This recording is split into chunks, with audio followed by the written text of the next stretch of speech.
So just to provide introduction, that we were just having a conversation, and every conversation that we have is very deep.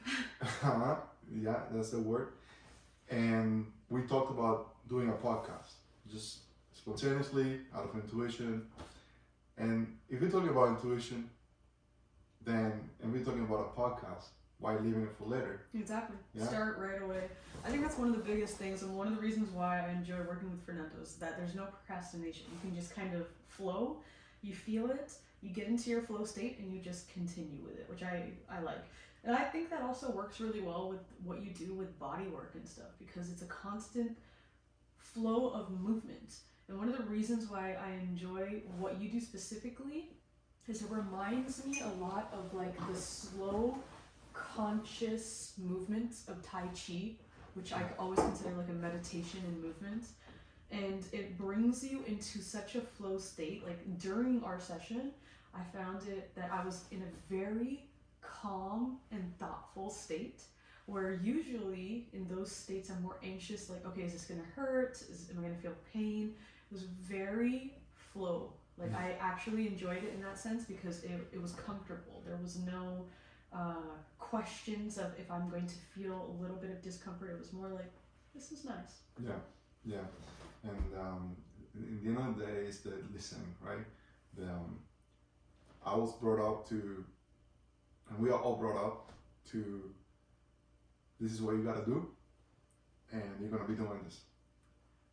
And eventually, with life, with experience, with failure, a lot of failure, more failure, you start learning that it's not really about the technique, it's not about the what you're doing, but it's about listening and responding to what you're listening. Exactly.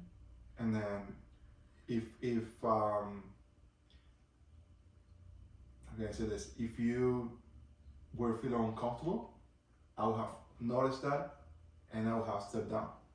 And then as you start feeling more comfortable, then I can go a little bit deeper with the technique. It's like that presence that you need to have like consistently. I feel like in general as a population, we're often so distracted and there's so much noise at all times that it's actually quite hard for people to be present in this day and age. Yeah. We're either in the future, in the past, or anxious about the present. We're not actually present and living life.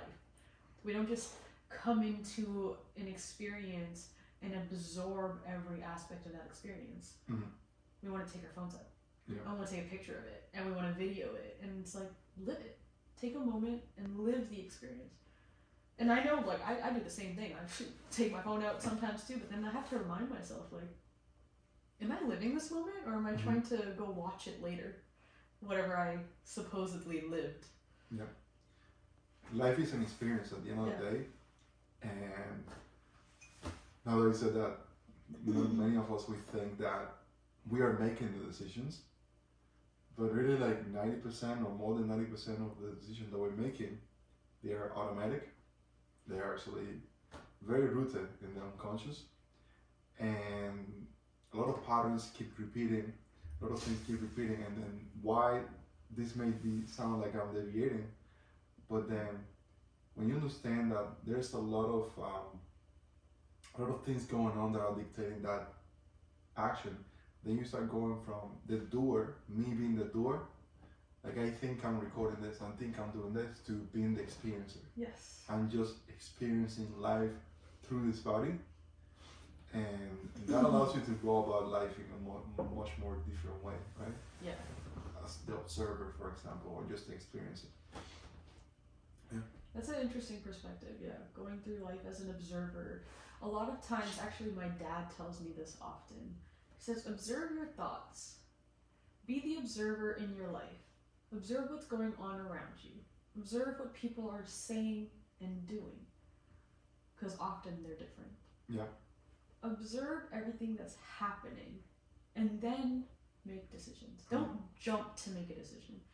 There's no rush to make a decision. If you're rushing to make a decision, you're most likely making the wrong one. Yep. Take a moment, think it through, and feel it as well. He tells me that often. It's like, feel it. How does it feel for you? Does it feel good? or does it feel like it doesn't align? You'll immediately know intuitively when something aligns for you, because it just happens. It happens in perfect sequence, in perfect timing, divine timing, whatever you want to call it. It happens in the right way, and it feels easy. It flows. When things are so problematic and you're like, chocando, like you're stuck against something, you're not actually gaining what you need to out of that situation. No. Like you're forcing something that's not supposed to be happening. It's not supposed to be. So a lot of people are living their lives, and parts of their experiences, like I just gotta keep going, I just gotta push through, and I hear that often. It's like, well, why are you pushing through? In some experiences, pushing through can be useful, you know, pushing yourself to kind of finish something that you started, that you want to really accomplish, not procrastinating, but pushing something that has consistent backlash against you. Yeah. Why? I'll tell you why. You were saying this. We as a species, we think that we know everything. Yes. And most narcissistic species out there. Oh my goodness, we are crazy. Like, we're literally crazy. Okay? Yeah. And we think that we know everything. And crazy is an interesting word, because the literal definition of crazy is doing the same thing over and over again, expecting a different outcome. And we do this. We actually do the same things consistently, expecting a different response and a different outcome. And when it happens the same way, we're like, well, why? What do you mean, why? You tell me. Well, we think that we know everything. We are very mechanical about the way that we do things, especially in the very dogmatized society that we live in, that we're taken to school, and we're taught things in school. This is how you do this. And I'm not saying anything wrong about the education system, but me being an educator, working in the education system, what I'm noticing, especially with college students, is that we're teaching them many things except for listening. Yes. Listening to their intuition, listening to be here in the moment and just evaluate what's going on at the moment. So they're making assumptions of things and expecting that how you read something from the textbook or what you got from the YouTube video or from Instagram, that's right, because this person has a title that says I am Dr. whatever, and this is the thing that works. Now I'm just gonna follow that because that actually is right, and he knows more than me because he has a title. Or this person that I respect, he knows more than me because he told me that, and I'm just gonna follow what they told me. And then you're not actually looking what is in front of you. I love that you say that, because I feel like this actually is a topic that I've recently discussed with some people, and you're talking about the perfect thing. For example, people going into vegetarianism, veganism, cutting out all meats, or going onto a fruit diet, or all these different things that they're seeing online, or they see an influencer do it and they're like, that's what I gotta do. I don't know what I'm doing in my life, so that's it. That's gonna fix it. And it's like, the fact that you are intuitively not able to comprehend what your body is needing from you is that you're not listening. Yeah. You're not listening to what feels good for you, what actually is making a change in your life. And sometimes it's the uncomfort, and we were talking about this earlier. The only growth, the only real change comes from uncomfort. Mm-hmm. When we are comfortable, we have a stagnant energy where we stay in the same place. Nothing changes. Nothing happens. We're comfortable there. Why would we need to change anything? Yeah. When we are uncomfortable, we are forced into the position to make a change, because no human body wants to stay in uncomfort. So you are forced to do things differently. And this is a way that I find is a great way to create growth. Learn discipline. Learn a lot of these different things that we've let go of. Because in school, they teach you do this, do that, and we have some form of discipline. But as we start coming out of that, we kind of come into our own idea of what discipline is, our own issues with authority, our own problems around these types of things. How are we able to hone these issues and turn it into something that we can actually learn from, that we can actually grow from, Because in life, you don't lose. You never lose. You either win or you learn. Mm-hmm. When you start seeing it as you're losing, you're losing all of this valuable knowledge that you just messed up to get. Yeah. Because you're never actually taking nothing out of a situation. You always take something out of it. Either it's a learning experience or you actually gain something from it, but you will consistently learn or win. Yeah. So pushing yourself to do stuff, not when you're like hitting a wall every single time, but if you're struggling because, oh, I'm tired, or, you know, maybe I don't feel like learning today, or sometimes a little bit of a push is a good thing. But when you start noticing that you're hitting walls every single time you try to move forward, maybe that's not your path. Mm-hmm. Maybe that's not the best path for you. We have so many paths that we can take in this life. Like we were talking about, we know less than 1% of this universe. There's so many, we know so little that we don't even know what we don't know. So it's just... We don't know what we don't know. Yeah, we don't know what we don't know. So we can't assume that there's only one way to live. There's not just a linear path. There are multiple paths. Try them. Try different ones. For people who just kind of live that one linear path, it's a bit of a hard concept for me to understand. It's the worst. You know, you go to school, you come out of school, you get a job, you work that job, you retire and you die. And you die. And then what do you do with your life? Yeah, I mean, you went on vacation once a year, so maybe good. That was something that you got out of it, but you know. And then when you were on the vacation, you were actually planning about, 12 is I have to go for a restaurant. And then when you understand eating, you're thinking about, at 5 we're gonna go and visit this. Exactly, it's that constant running anxiety and trying to show people that we are this. Yeah. Then coming back to a 9-to-5 job and working like a slave. Yeah. We're trying to show how rich we are while showing up to a job. Like there's no sense in a lot of the things that we do. And so breaking all of that down, ripping down everything that we think we know or that we believe, and restarting that, rebuilding that. One of the reasons why I love psychedelics so much and entheogens, plant medicine, is it rips apart every fiber of your being of what you think you know about the world, rebuilds it into what the world kind of actually is, which is so multifaceted, and there are so many aspects to this world and this universe that it's like, wow, me as such a narcissistic human believing that if my 5 senses can't sense it, then maybe it doesn't exist, is an extremely insane belief. Yeah. And I used to believe that. I was like, I can't even believe how narcissistic I could have been in the past. But that's what we grew up to believe. That's what we were taught to believe. These are your senses. This is what you know. This is what you can prove. If you can prove it, it exists. Yeah.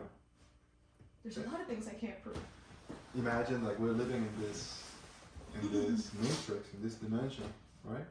And these are the 5 senses of this dimension, per se. Yes. Everything that you're gonna learn in this dimension is these 5 senses. 5 senses in this dimension. In Correct. this dimension.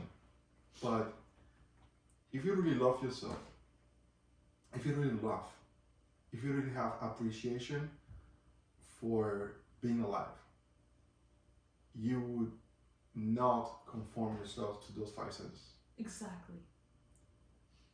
Because it's like you're telling me that this life is just about this, It's just smelling, seeing. It's crazy. I think that it's one of the things that genuinely makes me like sad is the idea that people die, like they live their whole life and they die without ever experiencing any other dimension, any other form of living, any medicine, psychedelic, or something that opens up your brain.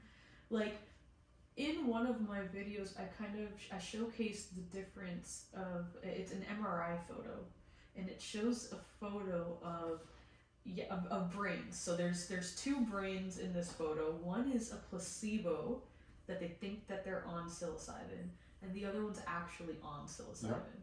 The one that's on psilocybin is so full of connections.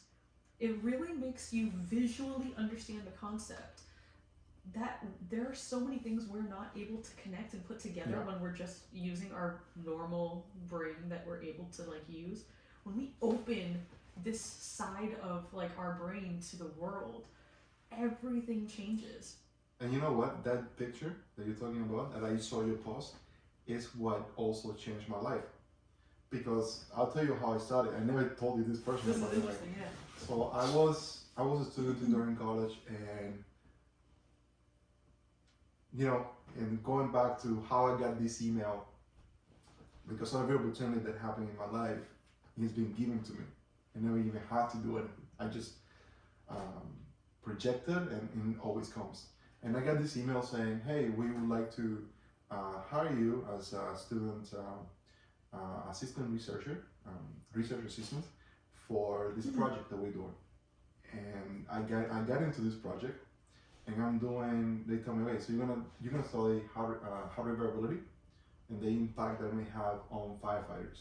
So I started doing a lot of research on heart rate variability, but they also tell me, don't stick only to heart rate variability. For those who don't know, that's like the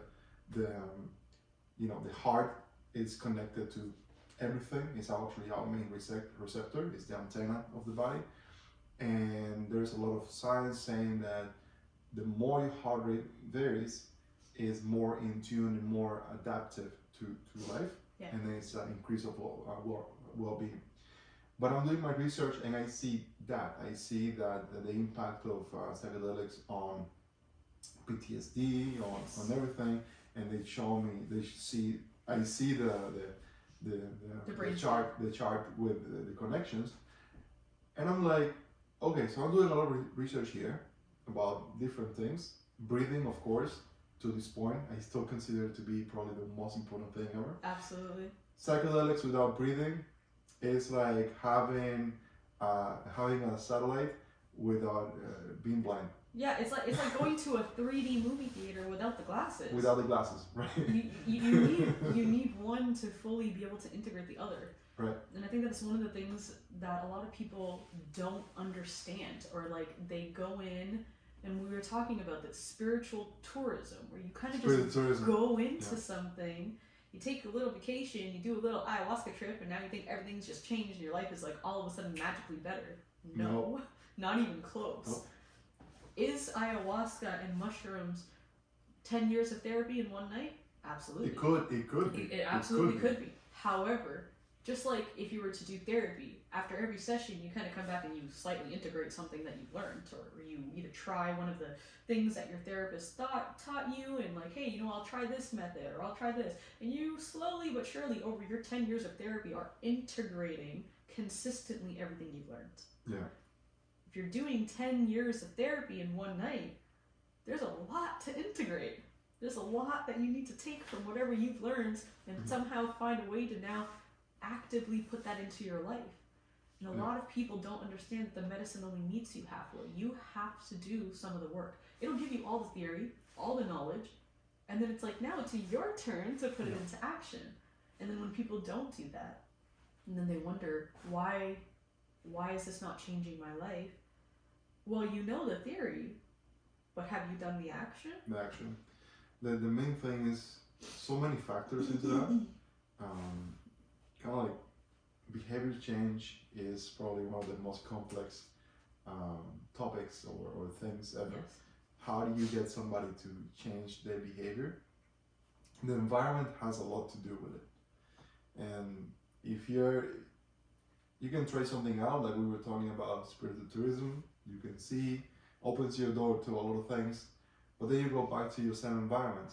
It's the same when you come from a trip from Puerto Rico or Peru, right? You come from the trip, you're so like fresh and you love the culture and you feel amazing, but then you go back to your 9-to-5 job with the same environment. The first week, you're still dancing salsa because you're from Puerto Rico, you're still speaking Spanish. Hola, ¿cómo estás?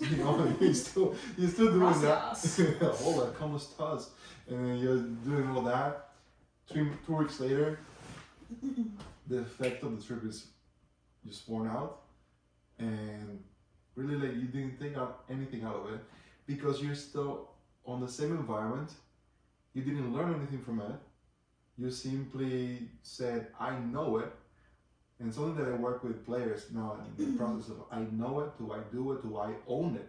Yes. It's actually, that's a beautiful process. Not just doing it, but owning every aspect of it. And this is where I like to talk to my clients about owning their existence. Because a lot of people kind of live their life on like autopilot. And they're not really paying attention. They're not observing what's going on around them. They're not observing what's actually occurring. They're just kind of like, I gotta go to work every single day, and at this day I have off, so I'm gonna plan everything for this day. It's just like, that concept of life is very skewed. Mm-hmm. But we've somehow normalized slavery in the 21st century and called it work. it's just like different. Yeah. Like we as species, we're different. We evolved in our idea of slavery. Yeah. We think that slavery never went away. The rich are still having us as slaves. They just did it in a different way where now it looks legal. And now they. Well, I mean, before it was legal too, but I mean it in the sense that, yeah, it was legal before and now it's legal now. We are just changing the concept of what we see slavery as, yes. while it's still being a process that is continuously imposed on us. And at this point, it's not even fully just a classism based on color. It's actually based on all of us at this point. We are just buying into this idea that this is the form of life that we should be living, or the right way. To do what? You go to work so that you can buy things to prove that you're rich to people who also have to go to work to buy things to prove to you that they're rich, while neither of you are rich. No. Not even in life, because you spent your whole life on autopilot trying to buy a Louis Vuitton bag that you're going to use for about a day, and that's it. We are all. I read one quote from my I don't want to call it guru anymore because it has a lot of connotations. Let's call it like my spiritual guide. Mm-hmm. And he said, we are all poor in front of Christ. Interesting perspective. Which means the only way to be fully rich is to have gained access to all the different senses that we have. Yes. And to connect with our heart. Yes. Going back to it. Live like a heartfelt, and a heart-led life. Instead of leading with our minds and our brains that are constantly malleable, and we're so easily influenced. And I find it such an entertaining idea that we as humans think that we're such a strong, we're so strong. We're such a strong species. We're very weak in a lot of areas. In so many. In our spiritual life, we have lost so much. I mean, our new generations, for the most part, we're trying somehow to kind of go back into spirituality. A lot of it's now played into just social media, making money, and trying to prove that you are something because you choose not to want to do anything else with it. That's okay. There's people in all facets of life. However, true spirituality, real spirituality, where it's like spiritually led life, where you can understand multiple concepts. It's not about a religion. It's not about a specific thing. It's about a form of living, a form of being. You don't need to be Christian to lead a Christ-like life. Exactly. And I think that this is where people kind of get confused. Yeah. I'm not a religious person, but I can understand the benefit of wanting to follow a more Christ-like lifestyle. When we call Christ, by the way, it's not necessarily it's not literally the person. Jesus. Yeah. The Christ. It's the embodiment of what he represented. Krishna. Yeah, because it could be anyone. Krishna. It could be Krishna, it could be Buddha, it could be whatever you want to call it. Yeah. And we all have found our names and ways of being able to express what we're trying to say. But at the end of the day, if you go through all of these religions, they all have this in common. It's leading with love, being kind, doing something for your neighbor, doing something for others without the expectation of something in return. The one thing about people in the first world, specifically in America and Canada. And it's interesting because when I meet Latinos and I meet people from other cultures, their form of thinking is very different. In Canada, we have a very interesting thought process where we like to create relationships based on what we gain out of it. Right. For a lot of immigrants coming from different places, I'm sure that they can understand this concept. There's no such thing realistically as just a actual nice American and Canadian who just are like, I'm here doing things out of the goodness of my heart and I just want to be good. Most of the time, they're either doing it for social media, they're doing it for money, or they're doing it because somehow you have something that you can offer them that they need. No, they didn't. Very rarely, obviously there's exceptions, very rarely does it occur where people are going out of their way for someone else just because, just to be nice, just to be good, without the expectation of, oh, are you trying to hit on me, or are you trying to do this? Like, no, I'm just, I want to do something nice for you. I want to be a good person today. I want to give back without the expectation that someone's going to applaud me for it on social media, without the expectation that, you know, I need to tell the world about it so that I can be acknowledged for it. You don't always need to be acknowledged for the good that you do or things that you do. It's about making connections that create a real experience together.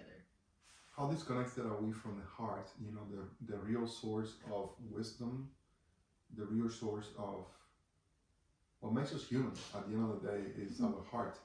And going back to how we developed as a species, I think the biggest evolution in our species is when we start to feel empathy for each other. Yes. And how when we started to feel, when you can just feel it. You can feel when something is right, you can feel when something is wrong, you can feel when somebody is in pain, and if you don't feel the pain from the other person, then you're a psycho. Yeah. And I think like nowadays being a psycho has become the norm. Yes, it has been.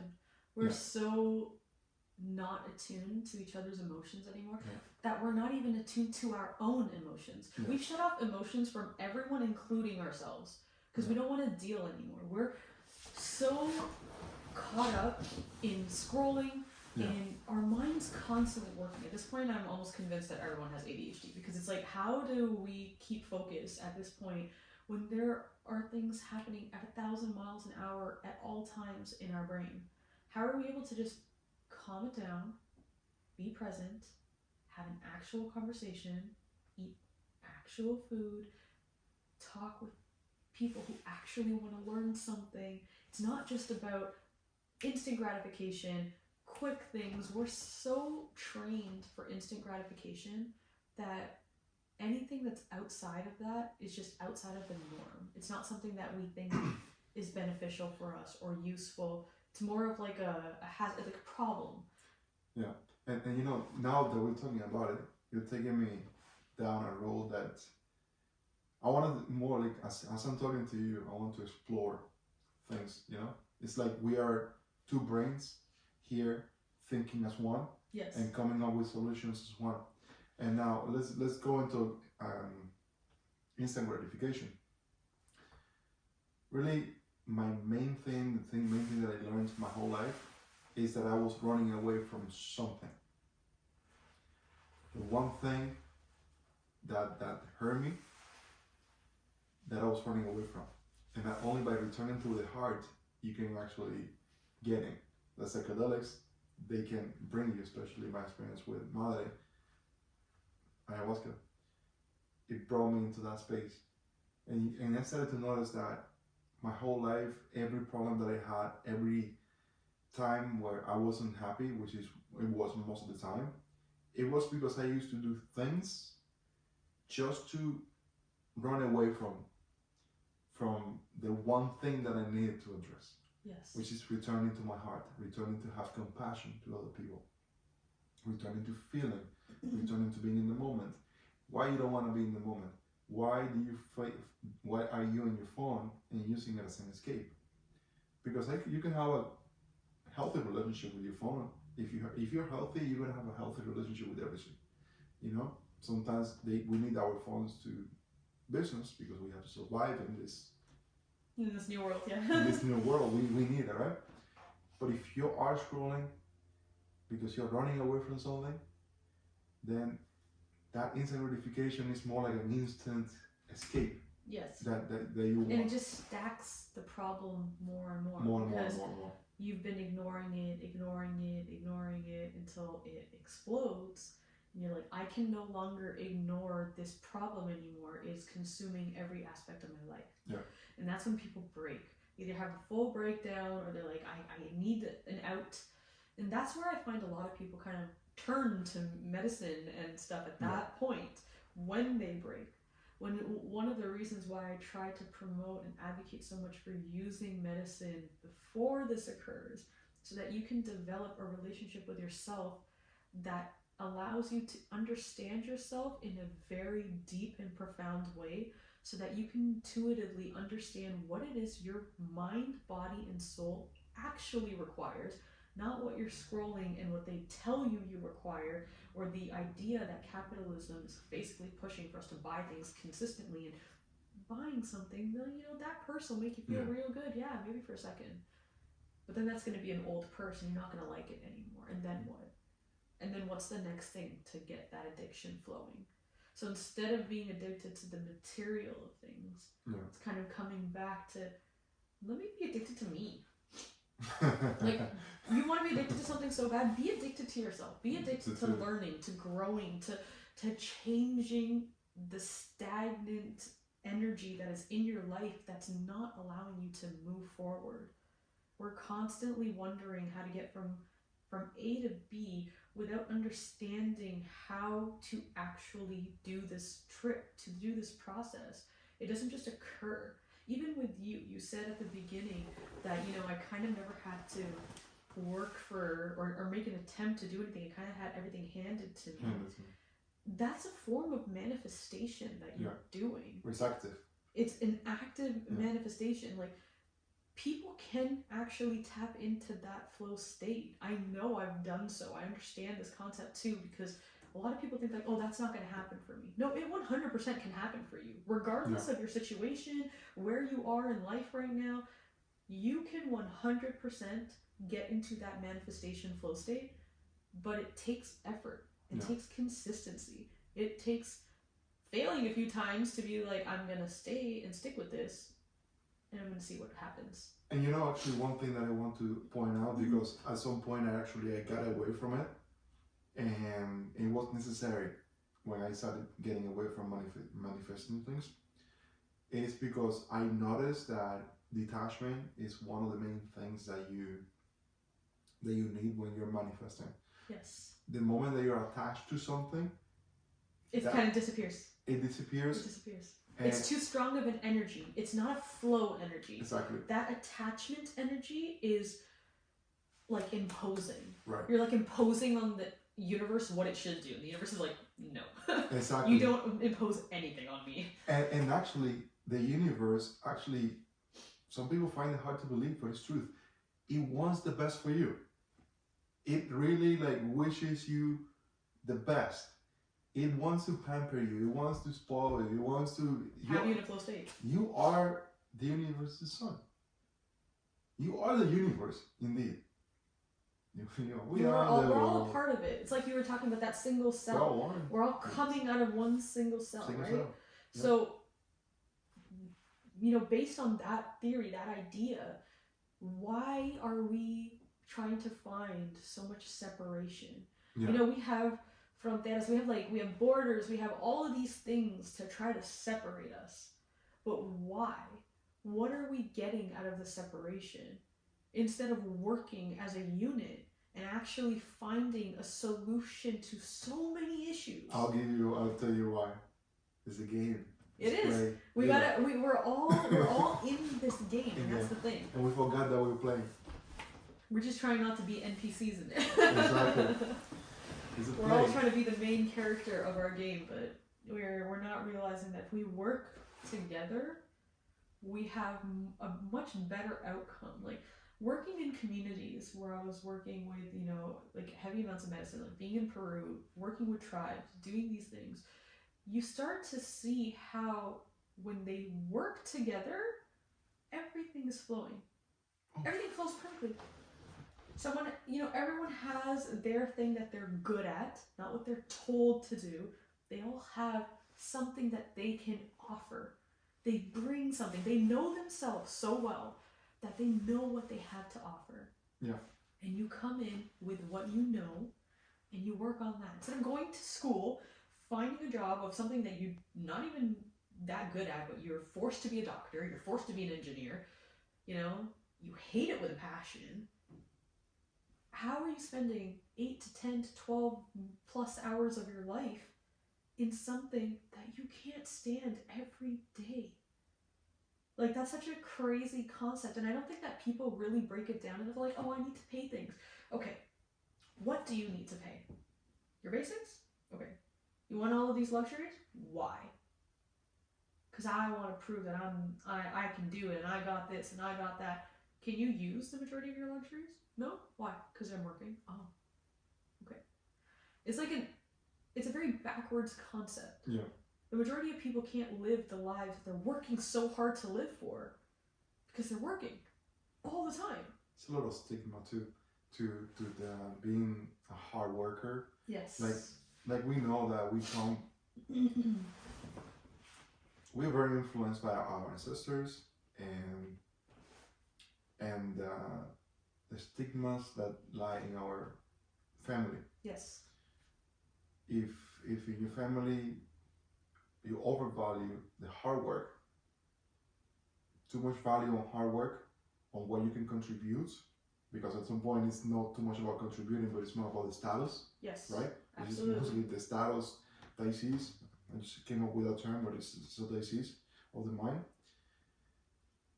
Talking about collaboration. Yes. How many mothers out there, they want the kids to be a doctor, even though, wow, like nowadays the opioid pandemic is actually happening because doctors, right? They're the ones who actually are to blame. Yeah, literally. Right? And so but my son is a doctor. Well, your son is actually making a lot of people addicted to opioids. Yeah. Right? And then you're putting the status, we love the status, all coming from the family. But really, like, when you look into it, is your family valuing happiness? That's what I was just about to ask you. What is the point of status if you're miserable? Is it miserable? Who are you trying to prove it to? No. You know, like, it's so funny. It's like you're trying so hard to prove you're happy and you're, like, the shit to somebody that you're miserable in your own life, and you spend every day waking up to go to a job you can't stand, doing things that you don't even agree with.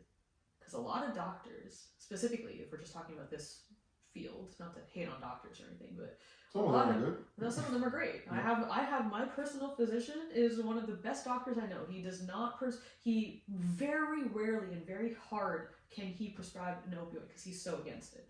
He is somebody who believes strongly in natural medicines, has experienced Cambo with me, has experienced different medicines. You took your doctor into Cambo? Yes, I did. I did Cambo with my doctor, and he is open, he's incredible, and you know what? I would highly recommend this doctor to anybody, because there's some of them that are very open and understand the concept that the way that things have been are not always the way that it needs to be, and it's not always the right way. And it's funny because the same doctor didn't actually want to be a doctor. It happens a lot. The parents kind of wanted him to be a doctor, and he became a doctor. I mean, he turned out to be an incredible doctor, so, like, you know, God bless him for that. But he took a different approach to it. He's like, I'm gonna make this my own. Since this isn't the way that I agree with it, and this isn't the way that I see it, I'm gonna take a different approach. And he really did. He took a different approach. He sees the benefit of natural medicines. He sees the benefits of psychedelics and entheogens and plant medicine. And he even recommends some clients to me when he knows, like, this is going to be a benefit for you. So there are people who are open, but Same. there are people who are not, who are just trying to prove that, you know, they can do something, or I did the most work. They go to work miserable constantly. They're doing things that they don't agree with. Like when the COVID situation occurred, a lot of people, this is a very controversial topic, were extremely angry at the idea that doctors were hiding information. And the only doctors who were actually open to sharing information got banned. Some lost jobs, some had major legal problems. There was a lot of issues with people who were actually trying to do the right thing. So you know what doctors did? They all shut up. Yeah. They all stayed quiet because they didn't want to lose their status. They didn't want to lose their money. And they didn't want to lose all of the benefits that they got. So they stayed quiet. And I they don't let blame them. a variety of people do something to their body that they never should have done. Yeah. Never should have done. Now we're seeing all of like the, you know, the side effects of all of these different vaccines, what happened to a lot of people.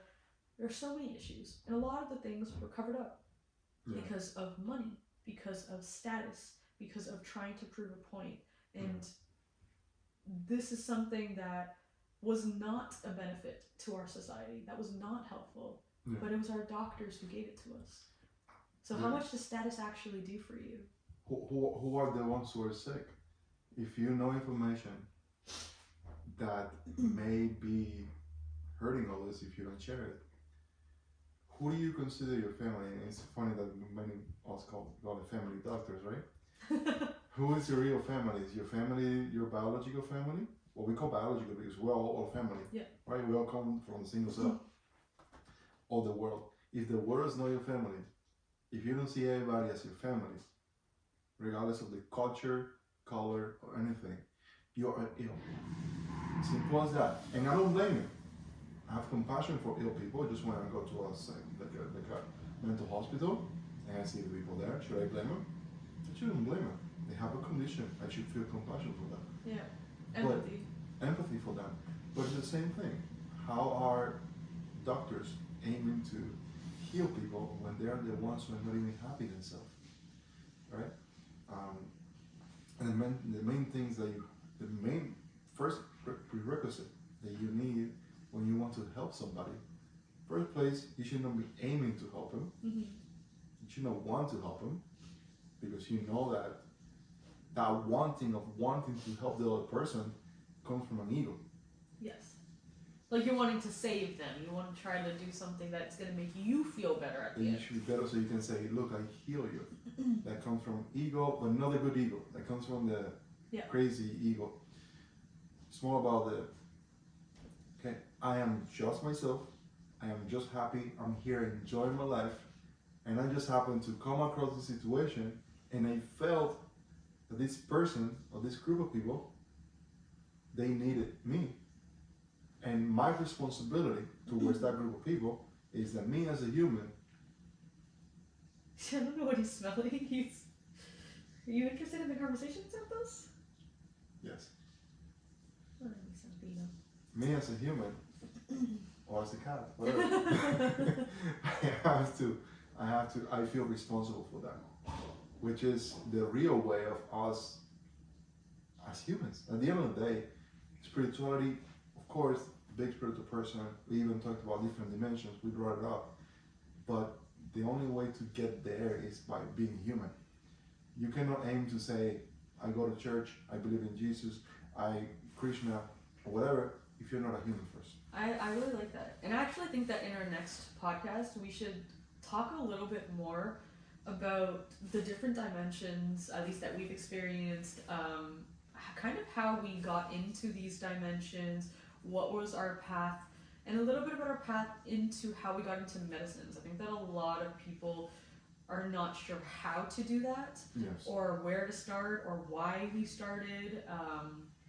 Not everyone needs to be, a hippie, or, to partake in medicine ceremonies, or you don't need to be vegan or vegetarian only because, that's what you've seen on, there's many ways to use and incorporate medicine into your life in a way that suits you, that's for you, that intuitively feels good for you.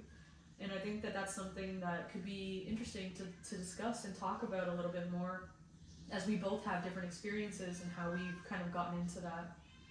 For sure. Yeah. But yeah, this is great. I definitely think that we should do more of these podcasts. And if you guys are interested in any of the things that we talked about, have some suggestions or want to know about specific things, let us know in the comments below, and we'll definitely get on that. If they got to this point, it's because they liked it. Yeah. Alright guys, well, have a great day, and we'll see you guys in the next episode. It's not coffee.